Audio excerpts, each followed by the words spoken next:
जय हिंद एवरीवन। आज की इस वीडियो में हम 9th क्लास के इंग्लिश बुक मोमेंट्स के चैप्टर 4 को पढ़ने वाले हैं, जिसका नाम है in the kingdom of fools by A.K. Ramanujan. It is believe that fools are so dangerous that only very wise people can manage them. ऐसा माना जाता है कि मूर्ख व्यक्ति बहुत खतरनाक होता है और सिर्फ बुद्धिमान व्यक्ति ही उसे नियंत्रित कर सकता है। अर्थात कि बुद्धिमानी से ही हम मूर्ख लोगों को अपने नियंत्रण में ला सकते हैं। Who are the fools in the story and what happens to them. और इस कहानी में वो मूर्ख कौन है और आखिर उन मूर्ख लोगों के साथ होता क्या है। In the kingdom of fools both the king and the minister were idiots. अब इन मूर्खों के राज्य में दोनों ही यानी कि राजा और मंत्री दोनों के दोनों ही मूर्ख हैं। They did not want to run things like other kings, so they decided to change night into day and day into night. वे लोग नहीं चाहते थे कि हमारे राज्य में जो भी कार्य हो रहा है, हमारे राज्य में जो भी क्रिया विधियां चल रही हैं, ये सब चाहते थे कि ये दूसरे राज्य से बिल्कुल अलग हो। इसीलिए ये तय करते हैं कि ये लोग चेंज कर देंगे दिन को रात में और रात को दिन में। अर्थात कि इन मूर्खों के राज्य में राजा और मंत्री दोनों के दोनों ही मूर्ख हैं और वो नहीं चाहते हैं कि हमारे राज्य की जो भी एक्टिविटीज़ हैं वो दूसरे राज्य की तरह ही चले। इसीलिए वो तय कर लेते हैं कि वो अब रात को दिन और दिन को रात में बदल देंगे। They ordered that everyone should be awake at night till their fields and run their business only after dark and go to bed as soon as the sun came up. वो चारों तरफ घोषणा कराते हैं और उस घोषणा में वो कहते हैं कि सभी लोग रात के समय जगेंगे, रात के समय अपने खेत में जाकर खेती करेंगे, जो भी उनका व्यापार होगा वो अंधेरे में ही होगा और जैसे ही सूर्य की पहली किरण दिखाई पड़ेगी तो सभी लोग जाके अपने घर में सो जाएंगे। इसका मतलब ये है कि जो काम हम दिन में करते हैं वो सारे काम आज के बाद ये रात में होंगे और जो काम हम रात में करते हैं वो सभी जो काम है अब दिन में होगा। ऐसा वो घोषणा कर देते हैं। Anyone who disobeyed would be punished with death. और एक और बात उसमें जोड़ देते हैं, वो कहते हैं कि अगर कोई ऐसा व्यक्ति है जो इस घोषणा को नहीं मानता है, यानी कि दिन का काम रात में और रात का काम दिन में नहीं करता है, तो उसे दंड मिलेगा और ये दंड ऐसा तैसा नहीं बल्कि ये मृत्यु दंड होगा। The king and the minister were delighted at the success of their project. अब राजा और मंत्री, अब जाहिर सी बात है कि ऐसी घोषणा अगर किसी राज्य में होता है तो वहाँ की जनता ये कार्य करने के लिए मजबूर हो जाएंगे और ऐसा वो करते भी हैं। तो इस काम को देखकर कि रात का काम अब दिन में होने लगा, दिन का काम अब रात में होने लगा, राजा और मंत्री दोनों ही बहुत ज़्यादा खुश होते हैं कि उन्होंने बहुत ही सफलतापूर्वक अपने इस योजना को यहाँ पर लागू करा दिया था। One day A Guru and his disciple arrived in the city. एक दिन एक गुरु और उनके साथ उनका शिष्य उस शहर में पहुंचते हैं। It was a beautiful city, it was broad day light, but there was no one about. Everyone was asleep, not a mouse stirring. Even the cattle had been taught to sleep by day. अब जब एक दिन गुरु और शिष्य उस राज्य में प्रवेश करते हैं तो वहाँ पर कोई भी दिखाई नहीं पड़ता है, यानी कि चमचमाती धूप में दिन का समय था, बिल्कुल सनी डेज था, लेकिन वहाँ पर कोई भी व्यक्ति दिखाई नहीं पड़ता है। प्रत्येक लोग सो रहे थे, इवन वहां पर एक चूहा भी दिखाई नहीं पड़ रहा था। यहां तक कि उन्होंने जानवरों को भी पढ़ा लिया था, जानवरों को भी सिखा दिया था कि कैसे उन्हें दिन के समय सोना है और रात के समय जगकर अपना काम करना है। The two strangers were amazed by what they saw around them and wandered around town till evening when suddenly the whole town woke up and went about its nightly business. तब जाके ये दोनों जो अजनबी थे, गुरु और शिष्य, ये पूरा दिन वहाँ के आसपास के शहर में घूमते रहते हैं, क्षेत्र में घूमते रहते हैं और जैसे ही शाम होता है तो वो क्या देखते हैं कि जितने लोग सोए हुए थे वो सब अपने घर से बाहर निकलते हैं और रात के व्यापार में चले जाते हैं। चूंकि यहाँ पे पहले से ही घोषणा हो चुका था कि दिन का काम रात में होगा और रात का काम दिन में होगा। इस बात को सुनकर, इस बात को वहाँ पे लागू कराया जा चुका था और इसीलिए लोग दिन में सोए हुए थे और रात होते ही सब लोग अपना काम करने चल देते हैं। जिस बात को और जिस काम को देखकर, जिस दृश्य को देखकर गुरु और शिष्य दोनों ही आश्चर्यचकित हो जाते हैं। The two men were hungry. Now that the shops were open, they went to buy some groceries. To their astonishment, they found that everything cost the same, a single daddu. अब क्या होता है, दोनों लोग, गुरु और शिष्य दोनों लोग भूखे थे और रात के समय दुकान खुल चुका था। ये एक किराना की दुकान पर जाते हैं जहां से वो सब्जी या फिर अन्य खाने के लिए आइटम्स खरीद सकें। और जब वो वहां पहुंचते हैं तो फिर से वो हक्का बक्का रह जाते हैं, यानी आश्चर्यचकित रह जाते हैं। एस्टोनिशमेंट का मतलब होता है सरप्राइज। क्या देखते हैं वो कि महंगा से महंगा सामान बहुत सस्ता था और सिर्फ एक डड्डू में ही उन्हें बहुत सामान दुकान से मिल जाया करता था और मिल रहा था। Whether they bought a measure of rice और a bunch of bananas, it cost a डड्डू। अब क्या होता है, वहां पहुंचकर वो 1 रुपए में ही, 1 डड्डू में ही वो सब कुछ खरीद चुके थे, यानी कि पर्याप्त मात्रा में वो चावल खरीद चुके थे, पर्याप्त संख्या में कह सकते हैं कि बंच ऑफ बनानास यानी कि जो केला का गुच्छा होता है वो खरीद चुके थे और बहुत कम पैसे में उन्हें सब कुछ मिल चुका था। The Guru and his disciple were dilated. गुरु और शिष्य दोनों के दोनों ही बहुत ज़्यादा खुश हो जाते हैं। They had never heard of anything like this, क्योंकि उन्होंने अपने पूरे जीवन में इस प्रकार का कुछ भी नहीं सुना था और ना ही देखा था। They could buy all the food they wanted for a rupee, और जो कुछ भी खाने का सामान वो खरीदना चाहते थे सब कुछ उन्हें सिर्फ और सिर्फ 1 रुपए में ही मिल जाता है। When they had cooked and eaten, the Guru realized that this was a kingdom of fools and it wouldn't be a good idea for them to stay there.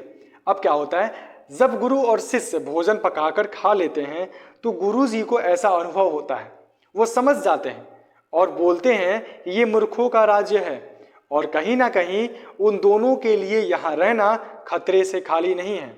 There is no place for us और let's go, he said to his disciple। और इस बात को वो समझ कर अपने शिष्य से कहते हैं कि देखो भाई, ये मूर्खों का राज्य है और तुम कुछ नहीं कह सकते कि मूर्ख अगले कदम में, अगले पड़ाव में तुम्हारे साथ क्या कर दे। और कहीं ना कहीं यहाँ मूर्खों के राज्य में हमारे लिए रहने का कोई भी जगह नहीं है, हमें यहाँ से चलना चाहिए, ऐसा वो अपने शिष्य से कहते हैं। But the disciple didn't want to leave the place, लेकिन शिष्य जो लालची था वो उस जगह को छोड़कर जाना नहीं चाहता था। एवरीथिंग वॉज चीप हियर, क्योंकि वहां पर सब कुछ बहुत सस्ता मिल रहा था।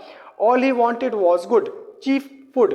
The guru said they are all fools, this wouldn't last very long and you can't tell what they will do to you next. शिष्य कहता है कि यहाँ पे जो सामान हम खरीदना चाहते हैं वो सब बहुत अच्छा है और बहुत सस्ता भी है, ऐसा वो कहता है। तभी गुरुजी कहते हैं कि देखो भाई, यहाँ पर जो लोग भी हैं सबके सब मूर्ख हैं और ये लंबे समय तक नहीं चलने वाला। ऐसी मूर्खतापूर्ण कार्य ऐसे लंबे समय तक नहीं चलेंगे। और तुम ये बात भी नहीं कह सकते हो कि अगले ही कदम पर, अगले ही पल में ये मूर्ख तुम्हारे साथ कुछ भी कर सकते हैं, तो ये जगह सही नहीं है, हम चलते हैं। But the disciple wouldn't listen to the guru's wisdom, लेकिन उस बेवकूफ शिष्य को गुरु जी के इस बुद्धिमानी को ना मानकर उसने सबसे बड़ी मूर्खता कर दिया। अर्थात कि शिष्य ने गुरु जी के इस बुद्धिमानी को समझा ही नहीं। ही वॉन्टेड टू स्टे, वो वहां रहना चाहता था। The guru finally give up and said do what you want और I am going and left. तो अंत में गुरुदेव हार मान जाते हैं और कहते हैं तुम्हें जो मन कर रहा है वो करो, मैं तो चला, और वहां से वो चले जाते हैं ऐसा बोलकर। The disciple stayed on and at his field every day bananas and ghee and rice and wheat and Guru fat like a street side sacred bull. अब वहां पर जो शिष्य रहा वो रहकर रोज अच्छे अच्छे आइटम्स खाया करता था, जैसे में चावल यानी कि राइस हो गया, घी हो गया, बनानास हो गया, व्हीट हो गया, और इस प्रकार से बहुत ही कम पैसे में अच्छे अच्छे सामान खरीद कर खाता था। और देखते ही देखते वो उस बैल की तरह हो गया जो कि गली में घूमते हैं। अर्थात कि हमारे घर के आसपास जो सांड होते हैं वो आप देख सकते हैं कितने हट्टे कट्टे होते हैं, ठीक उसी प्रकार से ये शिष्य भी मोटा हट्टा कट्टा हो चुका था। One bright day, a thief broke into a rich merchant's house. He had made a hole in the wall and snuck in and as he was carrying out his loot, the wall of the old house collapsed on his head and killed him on the spot. अब एक दिन का समय है, एक चोर जो कि एक व्यापारी के घर को तोड़ रहा था, घर के दीवार को तोड़ रहा था, वो उस दीवार में एक छेद करता है और चोरी करने के इरादे से घर के अंदर प्रवेश करता है और सारे सामान को लूट लेता है। और जब वो अपने लूटे हुए सामान को बाहर लेकर आ रहा था, तभी उस घर का दीवार उसके ऊपर गिर जाता है और उसी दौरान उस चोर की मृत्यु हो जाती है। और ये सारी घटनाएं कब हुई? दिन के समय, क्योंकि हम जानते हैं कि चोरी रात के समय होता है। लेकिन इन मूर्खों के राज्य में ऐसा घोषणा हुआ था कि दिन रात होगा और रात दिन होगा, और साथ ही साथ दिन का काम आप रात में करोगे और रात का काम आप दिन में करोगे। तो ये चोर, जो कि चोरी सामान्य रूप से रात में होता है, लेकिन वहां पे रात का काम तो दिन में हो रहा था, इसीलिए वो चोरी दिन में कर रहा था। His brother ran to the king and complained, Your Highness, when my brother was pursuing his ancient trade, a wall fell on him and killed him. This merchant is to blame. He should have built a good, strong wall. You must punish the wrongdoer and compensate the family for this injustice. अब क्या होता है कि उस मरे हुए चोर का भाई जो दौड़ के तुरंत राजा के दरबार में पहुंचता है और शिकायत दर्ज कराता है। वो कहता है कि महाराज, मेरा भाई जो कि प्राचीन काल से चलते हुए हमारे व्यापार को कर रहा था, अर्थात कि ये चोरी का व्यापार उन चोरों का होता है जिस प्रकार से एक बिजनेसमैन यानी कि व्यापारी अपना अपना व्यापार करते हैं, वैसे ही देखा जाए तो चोरों का व्यापार है चोरी करना। तो इनका ये एंशियंट ट्रेड था, मतलब कि ये चोरी ना सिर्फ ये बल्कि इनके पिता, इनके दादा, इनके परदादा और पूर्वज भी इनके करते चले आ रहे थे। तो चोर वहां पे पहुंचता है, कहता है महाराज, जब मेरा भाई हमारे प्राचीन व्यापार को कर रहा था, तभी अचानक से एक दीवार उसके ऊपर गिर पड़ता है और उसकी मृत्यु हो जाती है। तो इस प्रकार से जो दीवार गिरा, उस घर का मालिक वो व्यापारी आरोपी है, यानी कि वही और उसी की गड़बड़ से ऐसा हुआ है, तो उसके ऊपर मैं आरोप लगाता हूँ, वही इसके लिए जिम्मेदार है। He should have built a good strong wall. उसे एक अच्छा और मजबूत दीवार बनाना चाहिए था ताकि जब मेरा भाई चोरी करे तो वो गिरे ना। और इस तरीके से आपको उस व्यापारी को दंड देना चाहिए और मरे हुए मेरे भाई के परिवार को कुछ हर्जाना भी देना चाहिए। कंपनसेट का मतलब होता है हर्जाना, जैसे कि जब कोई नुकसान होता है तो उसकी भरपाई करें, या फिर देखते हैं हम लोग अक्सर हमारे यहाँ भी जब कोई दुर्घटना घट जाती है तो सरकार के द्वारा लोगों को कुछ पैसे रुपए मिलते हैं ताकि उनके परिवार के लोग सरवाइव कर सकें, उसे ही कंपेंसेट कहा जाता है। तो ये चोर दरबार में पहुंचता है और कहता है ये व्यापारी ही जिम्मेदार है, अगर ये अच्छा दीवार बनाता तो ना दीवार गिरता, ना मेरा भाई मरता और ना ही ये सब कुछ होता। तो ये आरोपी है, ये आरोपित है और इसके ऊपर मैं ब्लेम लगाता हूँ, आप इसके ऊपर चार्ज लगाइए, इसे दंड दीजिए और हमारे इस भाई के परिवार को कुछ पैसे भी दीजिए। The king said justice will be done. तभी वहां पे राजा कहता है कोई बात नहीं, न्याय तो होकर रहेगा, don't worry. At once summon the owner of the house. और तुरंत ही उस घर के मालिक को याचिका भेज दी जाती है कि जल्द से जल्द दरबार में हाजिर हो।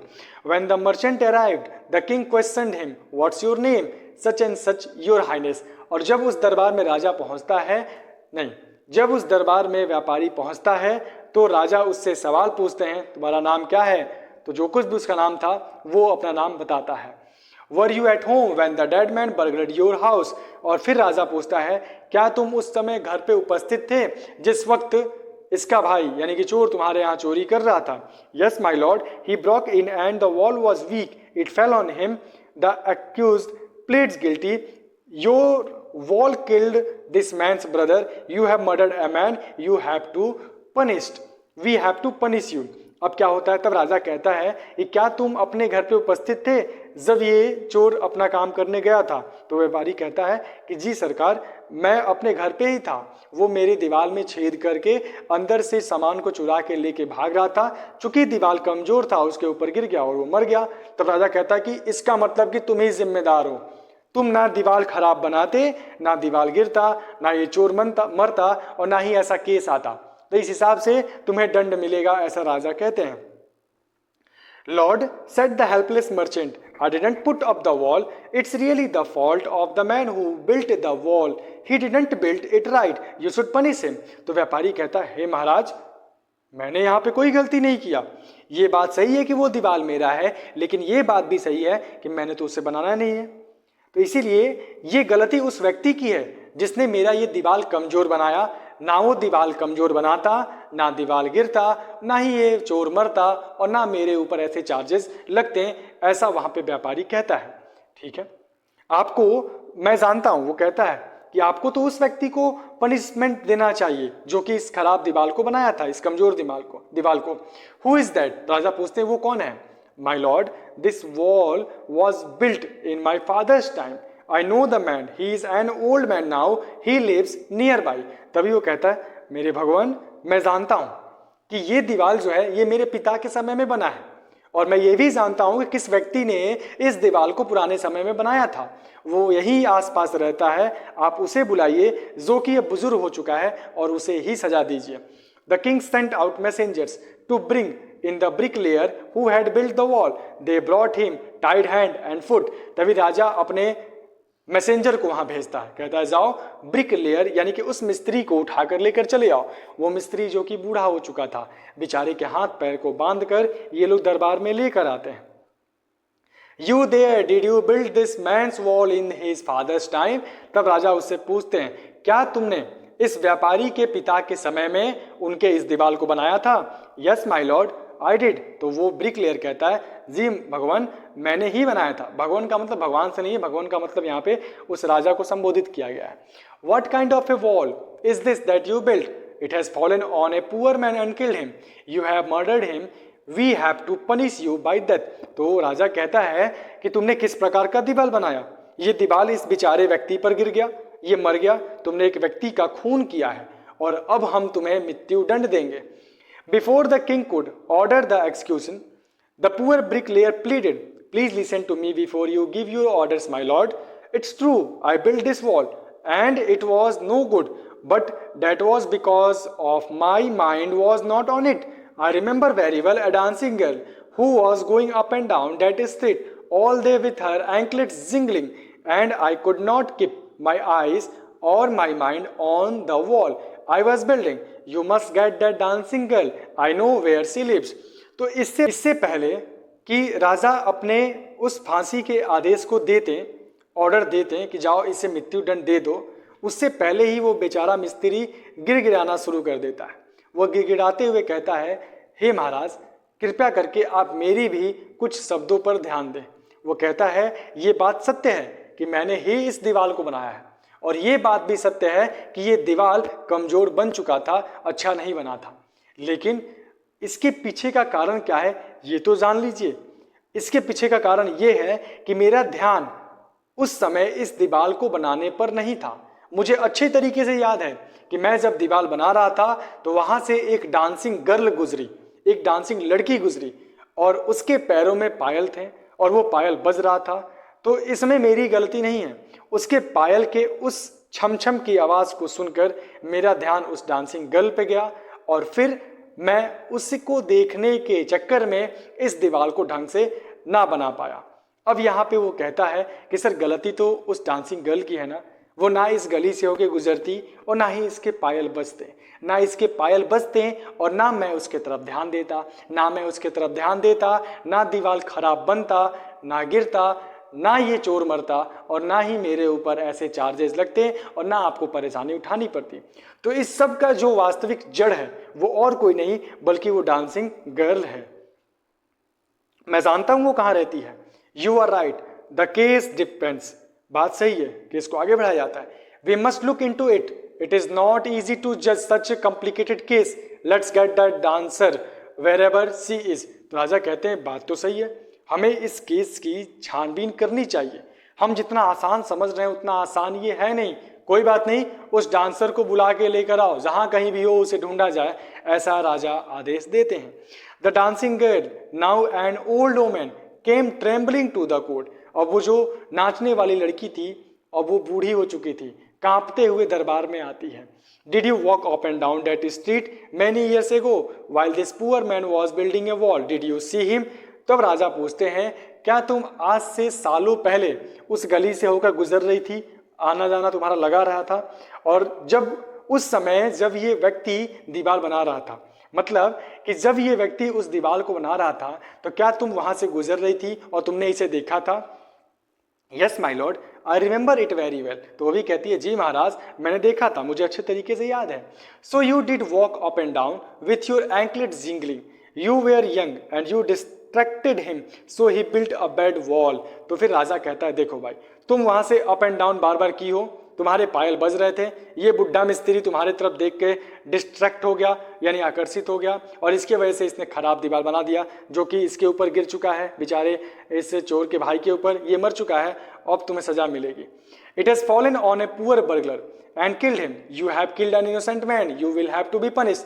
तो वो कहता है कि राजा कहता है कि ना तुम गुजरती, ना तुम्हारे पायल बजते, ना ये बूढ़ा मिस्त्री तुमको देखता, ना खराब दीवार बनाता, ना गिरता, और ना ही इतने बड़े ड्रामा यहाँ पे क्रिएट होता, ना मेरे पास केस आता। तो सबकी जड़ तुम हो, तुम्ही ने ही इस बेचारे व्यक्ति को मारा है। देखो बाबू, केस कहाँ से कहाँ आ गया, अब तुम्हें सजा मिल के रहेगी, ऐसा राजा कहता है। She thought for a minute and said, my lord, I know now why I was walking up and down, that is threat. I had given some gold to the goldsmith to make some jewelry for me. He was so a lazy scoundrel. He made so many excuses, said he would give it now and he would give it then, and so on all day. He made me walk up and down to his house a dozen times. That was when this bricklayer saw me. It is not my fault, my lord. It is the damn goldsmith's fault. Poor things. She is absolutely right. अब क्या होता है बाबू, तभी वो dancing girl कहती है, ये बात सही है कि मैं वहां से गुजर रही थी, लेकिन जरा ये बात भी तो सुन लीजिए कि आखिर मैं वहां से क्यों गुजर रही थी। वो एक मिनट सोच कर ये कहानी मरते हुए कहती है कि देखिए सर, मैं जब वहां से गुजर रही थी, इसका कारण ये था कि मैंने एक सुनार को कुछ सोना गहना बनाने के लिए दिया था, और वो इतना आलसी व्यक्ति था कि वो समय पर मुझे बनाकर मेरा गहना नहीं दिया, और मुझे बार बार बुलाता था कि इस टाइम पे आइए आपके गहने बन जाएंगे, उस टाइम पे आइए आपके गहने बन जाएंगे, और इसी वजह से मैं वहाँ पे बार बार गई और आई।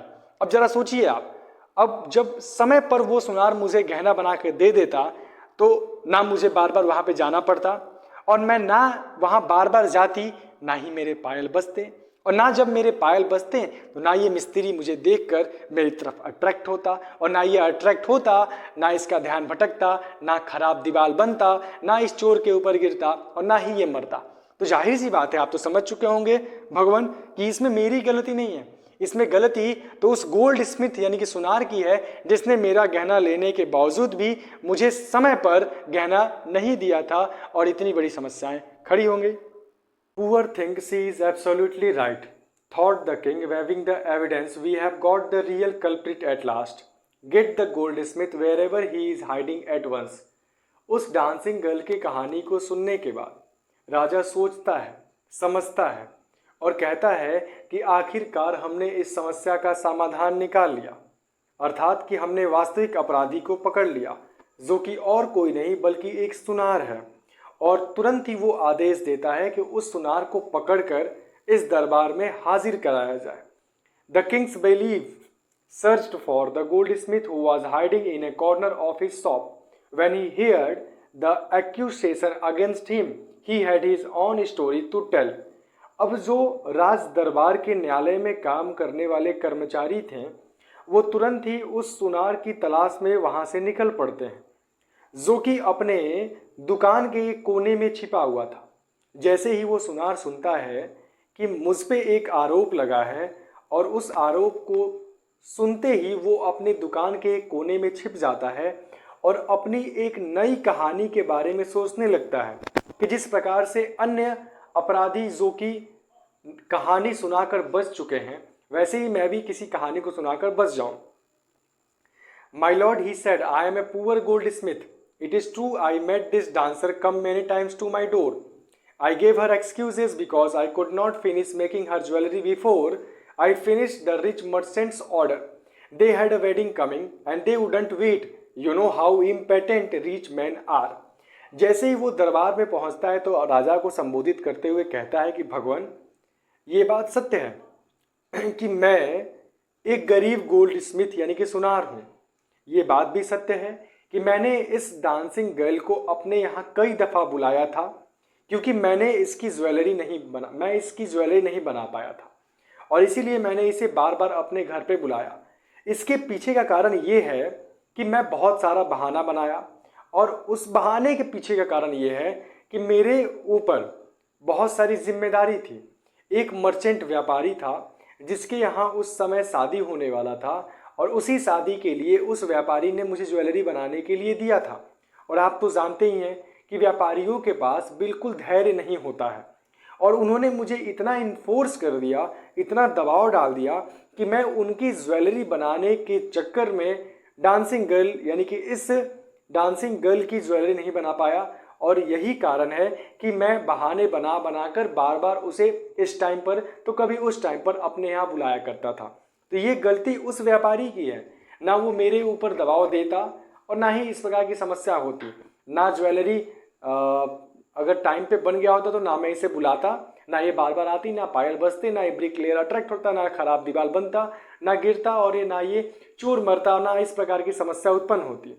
ऐसा वो कहता है। Who is the rich merchant who kept you from finishing this poor woman's jewelry, made her walk up and down, which distracted this bricklayer, which made a mess of his wall, which has now fallen on an innocent man and killed him? Can you name him?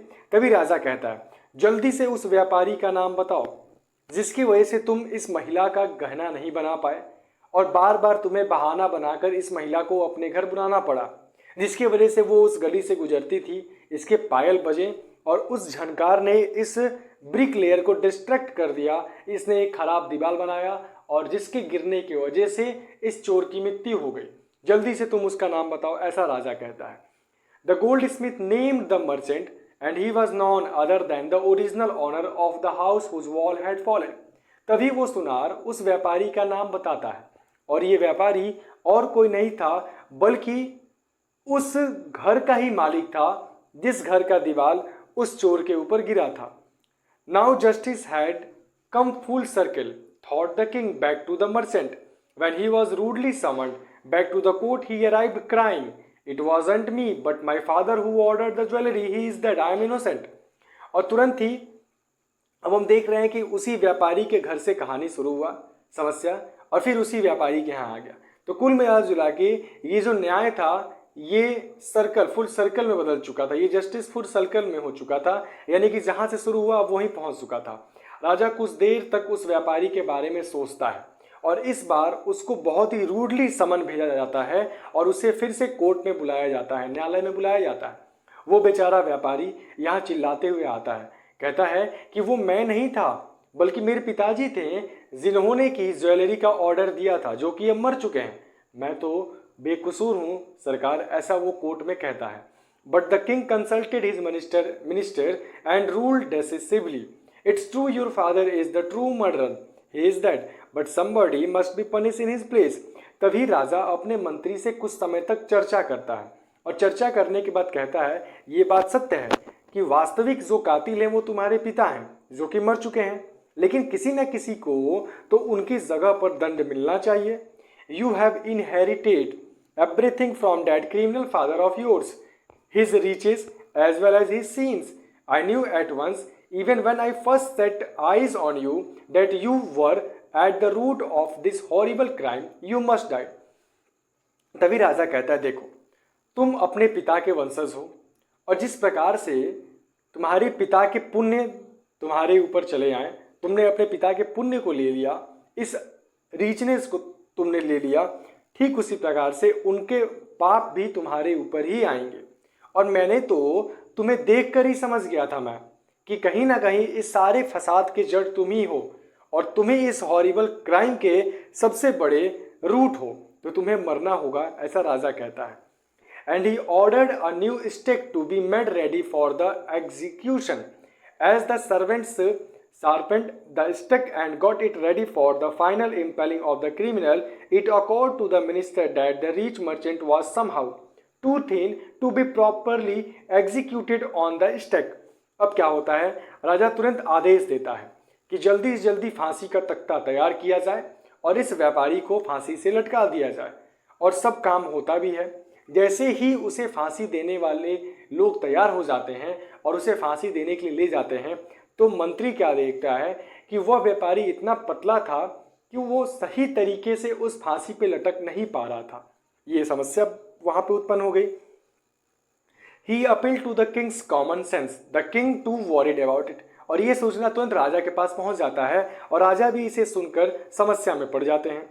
What shall we do? He said, when suddenly it struck him that all they needed to do was to find a man fat enough to fit the step. और जब राजा इस समस्या को सोचने लगता है, इसके समाधान को, तभी उसके दिमाग में एक विचार आता है और वो कहता है इसे जाने दो, और अपने दरबारियों को आदेश देता है, न्यायालय में काम करने वाले जो भी कर्मचारी थे उन्हें आदेश देता है कि पूरे शहर में ढूंढो एक ऐसे व्यक्ति को जो मोटा हो और सही तरीके से इस फांसी के फंदे पर लटक सके। अब देखो कहाँ से शुरू हुआ, कहाँ आया और कहाँ फिर जा रहा है। The servants were immediately sent all over the town looking for a man who would fit the step. और तुरंत ही सारे कर्मचारी पूरे शहर में फैल जाते हैं एक मोटे व्यक्ति को ढूंढने के लिए जो कि सही तरीके से इस फांसी के फंदे पर लटक सके। And their eyes fell on the disciple who had fattened himself for months on bananas and rice, wheat and ghee। और तभी जो कर्मचारी पूरे शहर में ढूंढने के लिए गए थे एक मोटे व्यक्ति को, उनकी नज़र गुरुजी के शिष्य पे पड़ जाता है जो कि बनानास, राइस, व्हीट और घी खाकर बहुत ही हट्टा कट्टा हो चुका था। What have I done wrong? I am innocent. I am a सन्यासी, he cried। और जब दरबारी उसको पकड़ लेते हैं, जब गार्ड्स उसको पकड़ लेते हैं, तब वो शिष्य कहता है मैंने क्या गलत किया है, मैं बेकसूर हूँ, मैं तो एक सन्यासी हूँ। That may be true, but it is the royal decree that we should find a man fat enough to fit the stake, they said, and cried him to the place of execution। तभी उसी में से एक दरबारी कहता है कि सबसे बड़ा तुम्हारा कसूर तो ये है कि तुम बेकसूर हो। ये मैंने हंसने के लिए कह दिया। वो दरबारी कहता है कि राज दरबार का आदेश है कि हमें इस शहर से एक ऐसे मोटे व्यक्ति को लेकर जाना है जो फांसी पर सही तरीके से लटक सके। He remembered his wise guru's word। और उसे घसीटते हुए तुरंत उस जगह पर लाया जाता है जहां पे उससे फांसी पर लटकाया जाएगा। वो चिल्लाते हुए आता है और वहां पहुंचकर अपने गुरुजी के शब्दों को याद करता है।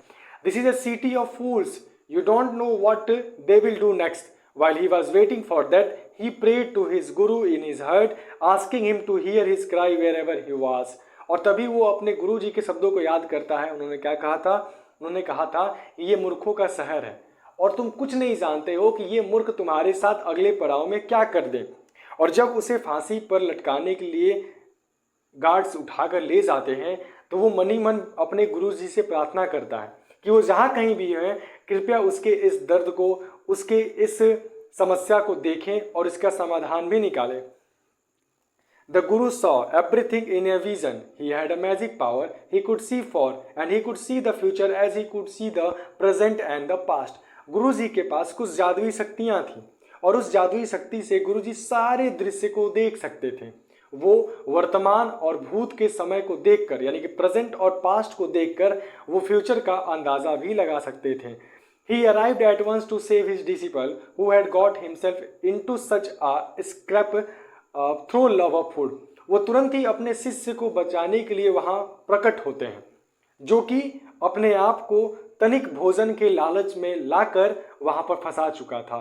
As soon as he arrived, he scolded the disciple and told him something in a whisper। और यूं ही गुरुजी वहाँ पहुँचते हैं, अपने शिष्य को डांटते हैं, फटकारते हैं और उसके कान में कुछ फुसफुसाते हुए कह देते हैं। Then he went to the king and addressed him, O wisest of kings, who is greater, the guru or the disciple। और उसके बाद वो राजा के पास पहुँचते हैं और पूछते हैं, अरे महान राजन, आप ये बताइए कि गुरु और शिष्य में बड़ा कौन होता है? Of course the guru, no doubt about it, why do you ask? तब जाके राजा कहते हैं कि जाहिर सी बात है कि गुरु बड़े होते हैं और आप ऐसे सवाल क्यों पूछ रहे हैं? Then put me to the stake first, put my disciple to death after me। तब गुरु जी कहते हैं अगर गुरु बड़ा है तो सबसे पहले गुरु को फांसी पर लटकाइए, उसके बाद उसके शिष्य को लटकाइएगा। When the disciple heard this, he understood and began to clamor, me first, you brought me here first, put me to death first, not him। और जब शिष्य गुरुजी के इस शब्द को सुनता है, इस बात को सुनता है, तो वो समझ जाता है कि उसे क्या करना है। वो भी चिल्लाना शुरू कर देता है कि नहीं, पहले मुझे फांसी पर लटकाया जाए, क्योंकि आपने पहले मुझे उठा कर लाया था, इसीलिए फांसी पर पहले मैं लटकूंगा और बाद में मेरे गुरुजी को आप फांसी दीजिए। The Guru and the disciple now got into a fight about who should go first. The king was puzzled by this behavior. He asked the Guru, "Why do you want to die? We choose him because we needed a fat man for the stake." गुरु और शिष्य दोनों आपस में पहले मरने के लिए झगड़ा करने लगते हैं। अब वहां पे एक फिर से पजल बन गया और गुरु और शिष्य के इस बिहेवियर को देखकर राजा भी अब चकरा गया था। वो गुरुजी से पूछता है, आप मरना क्यों चाहते हैं? हम तो इसे इसलिए उठा कर लाए हैं क्योंकि ये मोटा है और हमारे पास फांसी का जो रस्सी है उसमें ये सही तरीके से लटक पाए, इसीलिए हम इसे उठा कर लेकर आए हैं। ऐसा वहां पे राजा कहता है। You shouldn't ask me such questions, put me to death first, replied the guru. तब गुरु जी कहते हैं, देखिए भाई, आप मुझसे इस प्रकार के सवाल मत पूछिए, पहले मुझे फांसी पर चढ़ाइए। Why there is some mystery here, as a wise man you must make me understood. तब राजा कहता है, क्या कोई रहस्य की बात है क्या यहाँ पे? आप तो बुद्धिमान व्यक्ति हैं, तो आपको मुझे बताना चाहिए। गुरु जी कहते हैं, will you promise to put me to death if I tell you, ask the guru. तो गुरु जी पूछते हैं उससे, अगर मैं आपको इस रहस्य के बारे में बता दूंगा तो क्या आप मुझे पहले फांसी पर लटकाएंगे? The king gave him his solemn word. The guru took him aside out of the servant's earshot and whispered to him, do you know why we want to die right now? तभी राजा कहता है, ठीक है, जैसा आप कहेंगे वैसा ही होगा। गुरुजी राजा को वहाँ के नौकर और काम करने वाले कर्मचारी और अपने शिष्य से दूर लेकर जाते हैं। उसके कान में फुसफुसाते हुए कहते हैं कि क्या आप जानते हैं कि हम में से पहला हम लोग क्यों पहले मरना चाहते हैं? We have been all over the world but we have never found a city like this or a king like you. The stake is the stake of the God of justice. It's new. It has never had a criminal on it. Whoever dies on it first will be reborn as the king of this country, and whoever goes next will be the future minister of this country. अब क्या होता है कि वो गुरुजी राजा से कहते हैं कि हम लोग कई अलग अलग शहर में, देश में घूम के आ चुके हैं, लेकिन हमने ऐसा राज्य कहीं नहीं देखा और आपके जैसा राजन भी हमने कहीं नहीं देखा। और आपको क्या लगता है कि ये जो फांसी है वो फांसी की सज़ा है? नहीं, ये तो भगवान का आशीर्वाद है। और यहाँ पर जो पहले मरेगा उसका जन्म फिर से पुनर्जन्म में वो फिर से इस देश का राजा बनेगा, और जो इस फांसी के तख्ते पर बाद में लटकेगा वो अपने पुनर्जन्म में फिर से इस देश का मंत्री बनेगा। Now keep your word my lord and put us to death me first, remember. और उसके बाद गुरुजी कहते हैं कि देखिए, आपने कहा था ना कि मेरी बात सुनने के बाद आप वही करेंगे जो मैं कहूँगा, तो आपको मैंने बता दिया, और तुरंत मुझे फांसी पर लटका दिया जाए।